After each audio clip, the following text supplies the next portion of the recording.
ఇప్పుడు జరుగుతున్న పరిణామాలను చూసిన తర్వాత డెఫినెట్లీ రాజకీయాన్ని రాజకీయంగా చేయాలి అనుకుంటే మాత్రం పక్కనున్న తెలంగాణ రాష్ట్రంలో తనకు అనుకూలమైన ప్రభుత్వం అధికారంలో ఉండటం కూడా రాజకీయమే కదా. ఎస్. ఈ రోజున కాంగ్రెస్ జగన్మోహన్ రెడ్డి గారిని బద్ధశత్రుగా చూస్తుంది. అంటే రాహుల్ గాంధీ గారు సైతం జగన్మోహన్ రెడ్డి గారిని ఒక బద్ధశత్రుగా చూస్తున్నప్పుడు అలాంటి ప్రభుత్వం అధికారంలో ఉండి కోర్టు కేసుల కాడ నుంచి అంటే ఇక్కడ లోటస్ పాండ్లో 2019 ఎన్నికలకు ముందు పార్టీ కార్యాచరణలు అవ్వచ్చు, ప్రోగ్రామ్స్ అవ్వచ్చు, ఆంధ్రప్రదేశ్లో ప్రతిపక్షంలో పార్టిసిపేట్ అంటే ప్రతిపక్ష కార్యాచరణ అవ్వచ్చు, ఏదైనా కూడా లోటస్ పాండ్ నుంచి నడిచింది. ఈ రోజున బెంగళూరులో నివాసం ఉంటూ లోటస్ పాండ్కు దూరం అవ్వాల్సిన కారణం ఎందుకంటే ఇక్కడున్న సీఎం అవ్వచ్చు, ఏదైనా కానీ ఇంటెలిజెన్స్ అవ్వచ్చు, అన్నీ కూడా మనకు వ్యతిరేకమైన రాజకీయ పార్టీ అధికారంలో ఉంది కాబట్టి ఇక్కడ నుంచి ఆర్గనైజ్ చేయలేరు.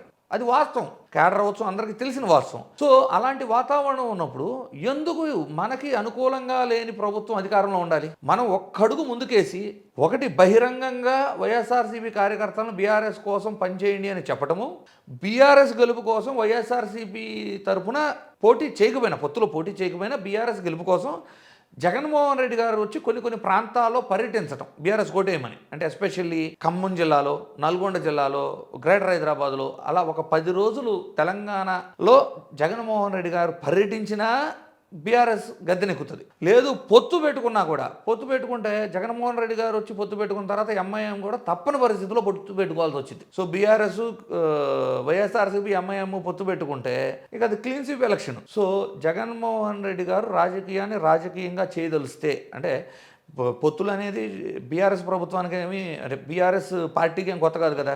వాళ్ళు అన్ని రకాల పార్టీలతోనూ పొత్తు పెట్టుకొని ఉన్నారు. వాళ్ళు ఎలాగూ జగన్మోహన్ రెడ్డి గారితో పొత్తు పెట్టుకోవడానికి ఆల్రెడీ ఈగర్లీ ఉన్నారు. సో జగన్మోహన్ రెడ్డి గారు ఇది అర్థం చేసుకొని ఒక్కడుగు ముందుకేయగలిగితే రాబోయే ఎన్నికల్లో బీఆర్ఎస్ గద్దెనెక్కుతుంది. 6 నెలల ముందే ఎలక్షన్ జరిగిద్ది.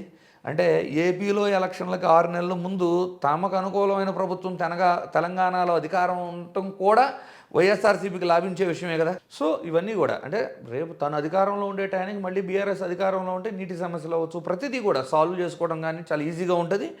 అండ్ రాజకీయాన్ని రాజకీయంగా చేయదలుచుకున్న జగన్మోహన్ రెడ్డి గారు ఒక్క అడుగు ముందుకేస్తే బాగుండిద్ది అనేది కార్యకర్తల కోరిక కూడా. అంటే తెలంగాణలో ఉన్న కార్యకర్తల కోరిక. ఒక అంటే పొలిటికల్ స్ట్రాటజిస్ట్గా వేసే అవకాశాలు ఉన్నాయంటారు. అసలు నాకు అర్థమవుతుంది అయితే డెఫినెట్లీ పొత్తు పెట్టుకున్నా పెట్టుకోకపోయినా ఈసారి మాత్రం బహిరంగంగా బీఆర్ఎస్ గెలుపు కోసం జగన్మోహన్ రెడ్డి గారు పర్యటించబోతున్నారనేది అయితే నేను చెప్పగలను.